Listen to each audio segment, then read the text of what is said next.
Dare great things for Christ.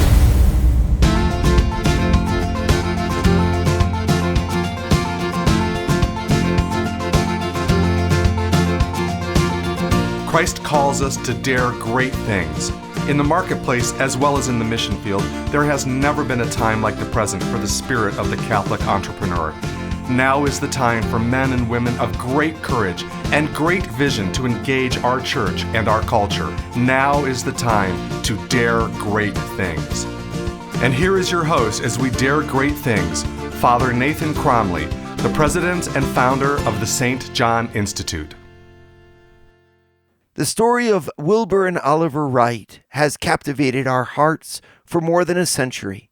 In their lives, we see an example of innovation, being the first in flight, and proving the impossible can be done. But their story is more than just daring. It involved a lot of planning and strategy and their ability to make good decisions. St. Thomas Aquinas concurs. Great leadership begins with dreams, but great dreams need great strategy for execution. Well, good morning, everybody. I'm glad to be with you as we continue our class here on St. Thomas Aquinas and what he teaches us about leadership. The thing about St. Thomas Aquinas is it's not that he gave an example in his life about leadership or how to lead an organization or group of people, because he didn't do that.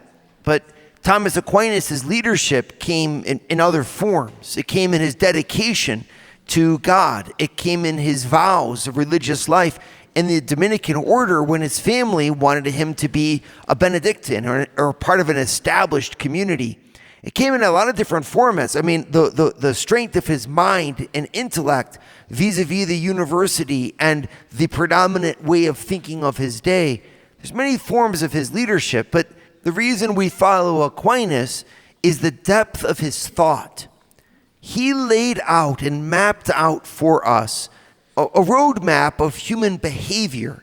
He kind of decodes the human heart and describes all the laws and the workings that go on inside of every one of us. So as we look at how we need to act as a leader, by looking at Aquinas, we gain a perspective that's rooted in the Word of God and that's filtered through the tradition of the church and that is pure and beautiful.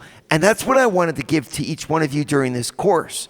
And we said, we talked at the beginning about how leadership flows from great ideas.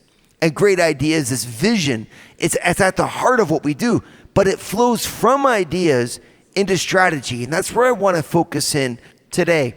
Okay, so let's begin at the source of it all, right? So if I want to do something, I want to engage in an action that causes the actions of others. If I want my life to have an impact and an influence, be it in the family, be it in society, be it in my business, right? How do I bring my presence to bring other people where I want them to go?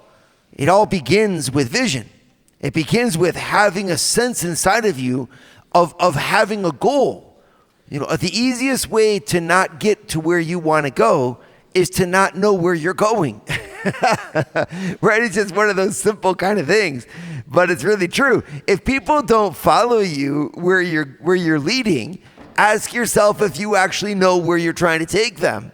I mean, if you can't boil it down and say it in simple language, it's really hard for people to follow after you. This is one of the crosses of a visionary kind of personality, is that a visionary has the grace of going towards an ideal without having to bind themselves to the concrete vicissitudes of actual circumstances. The great thing about visions is that they're always in the form of a perfection. I always imagine something without worrying too much about all of the details. So I think of that wonderful house I'm going to buy in the countryside, and it's going to have a big wraparound porch, and it's going to have a white picket fence in the middle of it, right? And we can totally forget that we live in a part of the country where it's not even possible, right? That's not or it's way out of our price range, etc.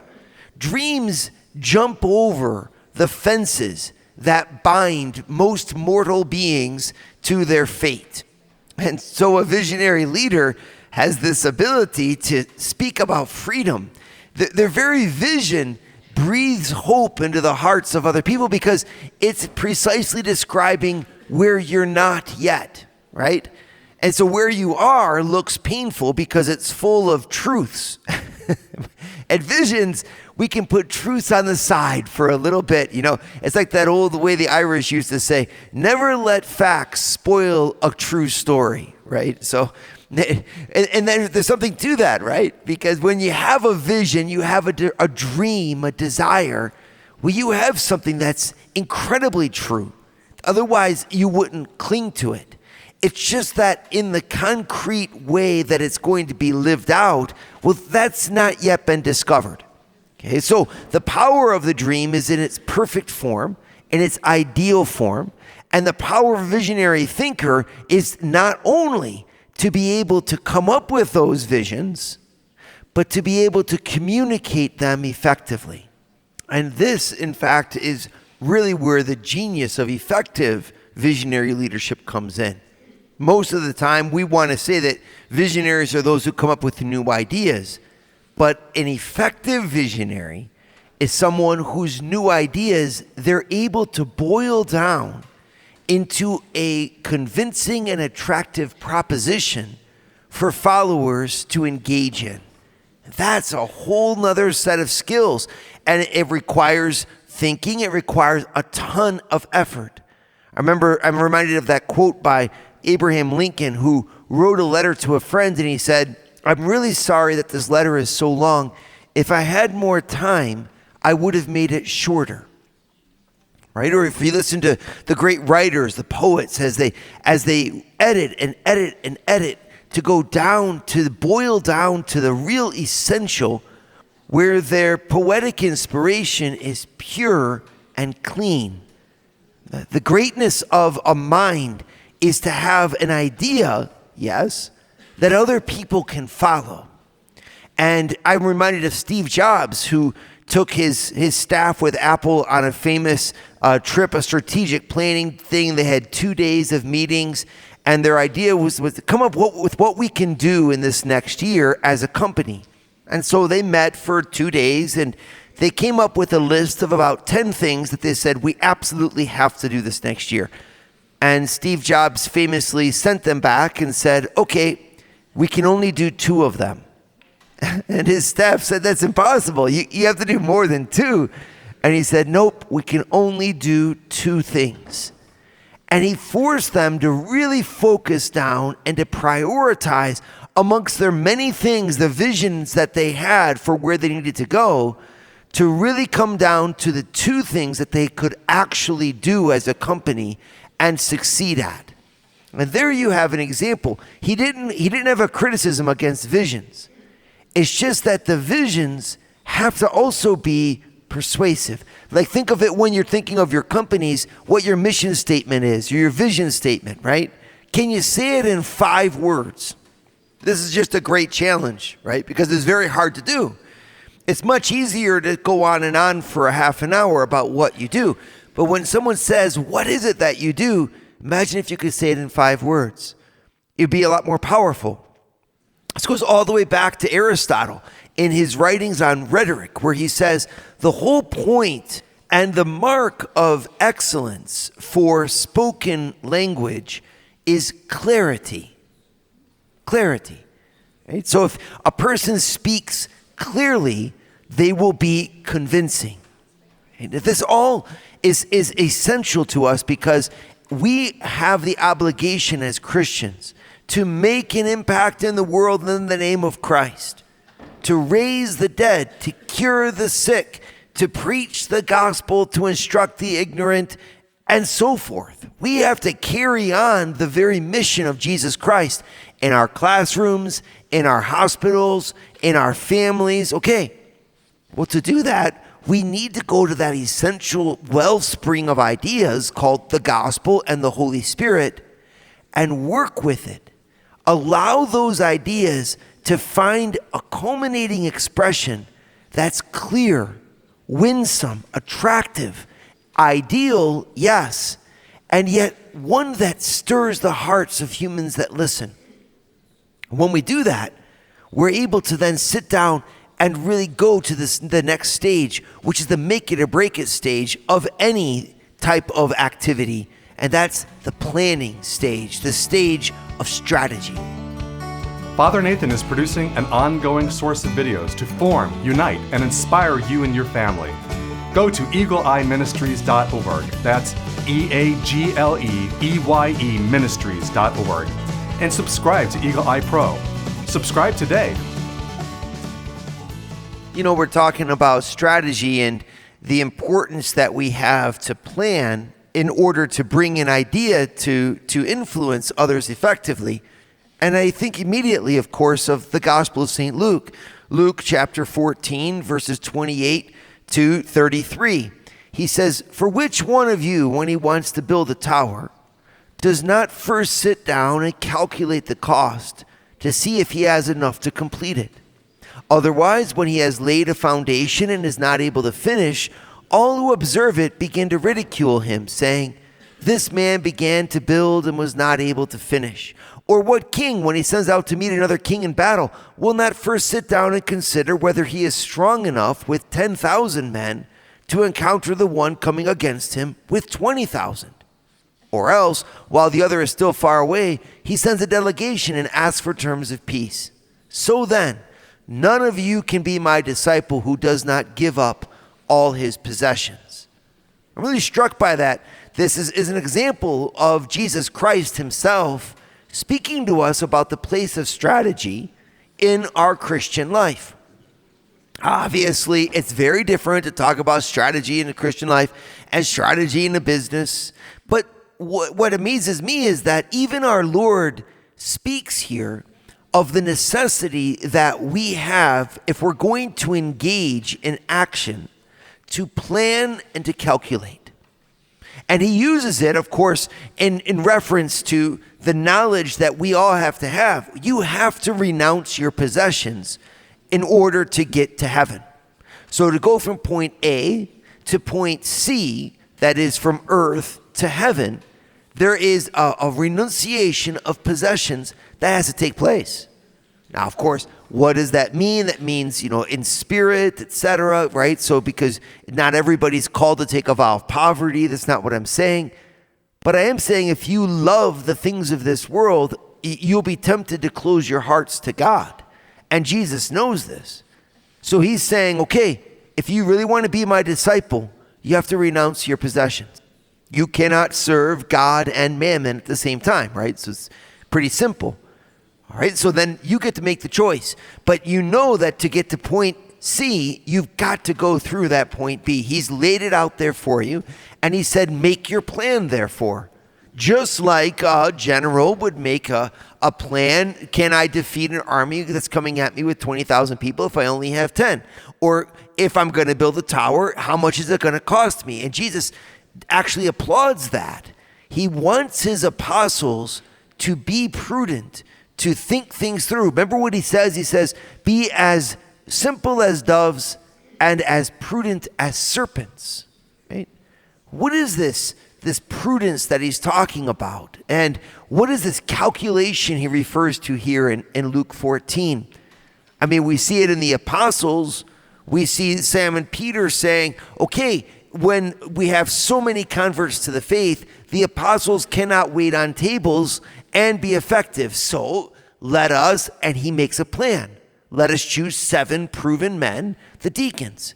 Or when St. Paul has to make his way into these towns where no one knows Jesus and preach the gospel of Christ, he doesn't just do it willy-nilly. He does the same pattern every time. He begins in the synagogue, makes converts there, and then follows those converts to their homes where they invite their friends, and he goes deeper and he creates a network of contacts called the Christian community. But he does it in the same way every single time, right? So there's a strategy, in other words, that he's deploying, just like Peter engaged a strategy, just like Moses was told in the book of Exodus to employ a strategy when his father-in-law Jethro comes and says, you cannot govern 600,000 men by yourself. You need to have captains and field sub-captains underneath them and pass on your authority. And Moses does just that. There's a lot of examples in the Bible of strategy. And that's because the human intellect needs this phase of planning in order to execute well. I have been puzzling for many years as I work with men especially about this great question. Why is it that whenever you speak to a group of men, it almost always comes down to the same message? You need to, quote unquote, man up, right? And you hear that again and again and again and again. I've always wondered, what does that mean to man up? Every time I go to a men's conference, I'm told by the speakers that I need to man up. What exactly does that mean? And I thought, well, what they're trying to say is you actually have to do something. You have to move to action. And I smiled when I thought of that, because I think of the many stories I've had of wives who told me that, I tell my husband to do something, and he just doesn't do it, right? Like this type of nagging that we hear about a lot. I always smile because I'm like, well, listen, if you've been married to the guy for 15 years and nagging has not yet worked, maybe there's a different technique that you can actually employ. Like maybe there's another way to motivate his action. But as I puzzle over it myself, I said, well, what is the way to motivate to action? How can we get people off of their couch and effectively doing something to make the changes in the world that they want to see? What's the secret to execution of action? And there are many, of course, there's not just one, but I think that one of the keys to unlocking consistent execution is being sure that the person knows what they're supposed to be doing. Lack of clarity about how to act will give place for fear and confusion, and then in the end, lack of morale, lethargy, discouragement when actions are needed. When the going gets tough, well, everybody seems to run away. It's like, and so why is it that everybody seems to run away? Because you don't know what to do. No one wants to fail. The first law of motivation is to remember that nobody wants to fail. If you want to motivate someone into action, you need to tell them about how they're going to be victorious. You need to give someone the key to victory. Well, what's the key to a victorious action? It's knowing what you're supposed to do, knowing what to do in case plan A fails, knowing what to do first, being given the tools for how to do it. Execution, in other words, needs to almost be automatic. It needs to be something that you can do easily, clearly, because when you're executing and you're in the process of doing something, man, all kinds of things can come up. You can have changes that happen, people that quit, different circumstances on the outside. You need to be able to focus on those things to be able to meet those challenges. The last thing you need to be worried about is, how am I supposed to do it? Do I have the tools to do it with? What am I supposed to do first? What's the plan? If I can give my team a clear plan, well, I will enable them to execute so much better. And I go back to this, even in your families, because it's the same thing in family life. Why aren't my kids doing what I told them to do? Why isn't my husband doing what I told them to do? Why is my wife doing what I told her to do? Well, go back to it and say, did I give them clarity? Did I give them a plan? Did we spend time understanding the value of what we needed to do? And did we understand how we were going to accomplish it together? It's like that old adage, failing to plan is planning to fail. Well, let's talk about this some more. How in the world can I do that effectively? And how can my faith help me to do it better? Father Nathan has founded the St. John Institute, the MBA program that develops students into the leaders of tomorrow by giving them a missionary's heart and an entrepreneur's mind. Visit our website at stjohninstitute.org. Dare great things for Christ. Talking about planning and the role that it has in our action, it always situates between the vision and the execution. There's kind of a funny saying that people have that, you need to do ready, aim, fire. And what most people do in small businesses is they do ready, fire, aim. That's right. And it's not just in small businesses, right? It's in many aspects of our life. We just kind of jump into the thing and we figure it out as we go. And that's fine. You can succeed when you do that. It's just that you'll fail a lot more often too. It'll be a lot harder as you go. If you take the time to measure twice before you cut, odds are you're going to cut the right length. And we want to put odds in our favor. We don't want to lose. When we have to talk about parenting teenagers in our family, my goodness, how am I going to parent my teenagers? Well, let's sit down and think about it. Let's sit down and make a plan. Let's talk about it with my spouse. How's each one doing? What do they need in this next month in order to further their growth? Let's bring it out and vocalize it. There's different techniques for doing that, from writing things down to putting things on a calendar. But it begins with this knowledge that, hey, if I'm going to win in my influential actions, if I'm going to lead my family, lead my business, lead my world, well, I need to be able to have that freedom to sit back and think how I'm going to do it. The Wright brothers are a great example of this. I love Orville and Wilbur Wright. These two guys from Dayton, Ohio, they ran a bicycle shop, and they solved the problem of the ages from their bicycle shop in Dayton. I know there's a lot of controversy about, is North Carolina the first in flight, or is Ohio, right? And Ohio says it's the birthplace of aviation. North Carolina says it's the first in flight. But the fact is that they solved that problem in the bicycle shop in Dayton. They built there, they studied there, they drew there. But to think, these two very unassuming kind of characters had the genius to bring the dreams of Da Vinci and the myths of Greek mythology to actuality in our own time. It really amazes you. I mean, what they've been able to accomplish, these two guys. They had vision, they had grit, they had daring. But the secret to their success wasn't just those things.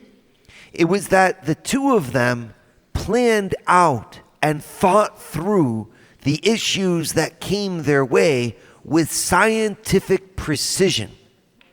The secrets of flight weren't solved by human bravado alone. They had plenty of that. I mean, they crashed their glider 1,000 times on the hill of Kitty Hawk as they were trying to find the right recipe to solve the different things. But they would go back and read and study and think and recalculate and recalibrate. The greatness of the airplane isn't just in the courage of the one who flies it. It's in the calculation and the meticulous measurements of those who built it. I mean, they had to solve all kinds of problems, from how you turn the airplane in flight, to how you keep the nose from going up and down, to how the strength of the engine needed to catapult it, and how that engine would need to be made of a different type of material just in order to be light enough to have both the force to bring it forward, but enough of a lightness to not overbear on the airplane. I mean, if you think about all of the different variables that they had to think through, it's an incredible masterpiece of engineering. And the beauty of engineering is when it works, right? And so the execution of actually flying the plane is one thing, but the beauty of flight was won by people who looked at strategy. And this is, I think, an unsung part of leadership. It's the calculative ability of the leader to go and look at their reserves and their resources and measure it against the goal to be achieved in the present set of circumstances. And this is the key for all of you. Write this part down, okay? You've got 3 things to calculate. Number 1 is your resources and whether you have enough and what they're made of, etc. You need to balance those resources against the end that you're trying to achieve. So you have to have a real clean vision, a real clear approach, an ability to see exactly what it is you want to achieve. And then you have to look around you and measure what you're trying to accomplish against all the circumstances, from time and place and markets and attitudes and sicknesses, to in each day and in each moment apply your resources in those circumstances to achieve the end goal. It requires an incredible amount of drive and desire to get to that end goal. Yep. And it requires an incredible amount of thought and knowledge of the resources that you have. But the leader applies those resources in their circumstances. This is why leadership essentially is calculation. I have to constantly be aware of how to adjust the sails given the wind that is currently blowing in order for me to achieve the course in front of me. Just like the Wright brothers, in order to get that plane off the ground, had to think back about the materials they were using and the cost that it would take and how to assemble it and every possible thing, the small details. But this is where leadership shines. And the more that we place ourselves in those details, the easier execution becomes. This is where Christ calls us to be, not just in the big thinking, but in the details of the little things that make or break the enterprise. Dare great things for Christ. Share your feedback with Father Nathan. Send us an email at info@stjohninstitute.org. That's info@stjohninstitute.org. And don't forget to subscribe to premium video content to form, unite, and inspire you at Eagle Eye Pro on our website, eagleeyeministries.org. That's eagleeyeministries.org.